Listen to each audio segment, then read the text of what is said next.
میری بھتیجے کی عمر 30 سال تھی۔ میں رشتے میں پھپھو لگتی تھی۔ میری عمر تو کم تھی، پر ان کو ہم بھائی اور باجی کہتے تھے۔ ہم ان کی شادی پہ گئے تھے تو وہ سب بھتیجے بھتیجیاں ہم سے بڑے تھے۔ جب ہم لوگوں سے ملتے تو پھپھو کہہ کے ہنستے تھے۔ ہم بھی ہنستے، اتنی چھوٹی تھے پر رشتہ بڑا تھا۔ جب ہم بھتیجے کی شادی پر گئے تو انہوں نے شادی کی رسومات کو بہت ہی خوبصورتی سے ادا کیا تھا۔ باجی بھی اپنی شادی پہ بہت خوش تھی، گھر والے بھی بہت خوش تھے۔ انہوں نے مہندی کی رسومات کو کیا، پھر صبح جب بارات آئی تو بہت اچھے سے اس کو خوش آمدید کیا، اور دلہا صاحب آرمی میں تھے۔ صبح بارات آئی تو انہوں نے ساری رسومات کو بڑے اچھے سے کیا تھا۔ دلہا بھائی بھی بہت خوش تھے۔ پھر ساری رسومات کے بعد جب ان کی رخصتی کا وقت ہوا تو سب رخصتی کے وقت رو رہے تھے۔ گھر والوں نے بڑی خوشی سے اور دعائیں دے کر اپنی بیٹی کو رخصت کر دیا تھا، لیکن انہوں نے کیا پتا تھا کہ ہماری بیٹی کے نصیب میں یہ سب کچھ تھا۔ ان کے ساتھ کچھ ایسا حادثہ ہوا کہ باجی ڈر کے تھے۔ وہ چپ رہے کہ خوشی کا موقع تھا۔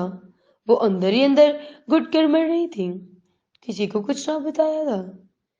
جب ایک دم سے بھائی کے ظلم بڑھتے گئے تھے، پھر انہوں نے اپنے گھر والوں کو ساری بات بتائی تھی، جسے سن کر ہم سب ایک دفعہ حیران ہی ہو گئے تھے کہ دنیا میں ایسے بھی لوگ تھے جو کہ اتنا ظلم بھی کر سکتے تھے۔ جو باجی نے ساری بات بتائی کہ مجھے پہلی رات ہی انہوں نے صوفے پر لیٹا دیا تھا، کہ مجھے بتایا کہ میں پہلے سے ہی شادی شدہ تھا، جسے سن کر ہم سب کے سب حیران ہو گئے اور پاؤں کے نیچے سے ہی زمین نکل گئی۔ انہوں نے بتایا کہ میری شادی کرنے کا آپ سے کوئی ارادہ نہ تھا، پر میرے گھر والوں نے کر دی۔ باجی 1 مہینہ اس کے گھر میں رہے، پھر بھائی نے ایک دفعہ بھی اس کو نہ بلایا تھا۔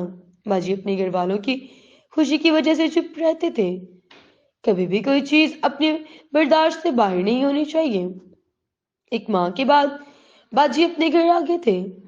بھائی نے ان کو طلاق دے دی اور ان کا سامان بھی ان کے گھر سارا بھیج دیا تھا۔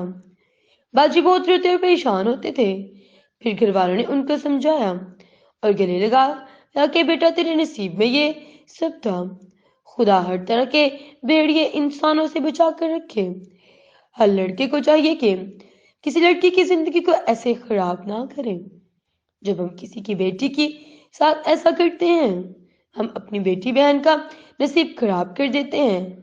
ہمیشہ خدا کی ذات سے ڈرتے رہنا چاہیے۔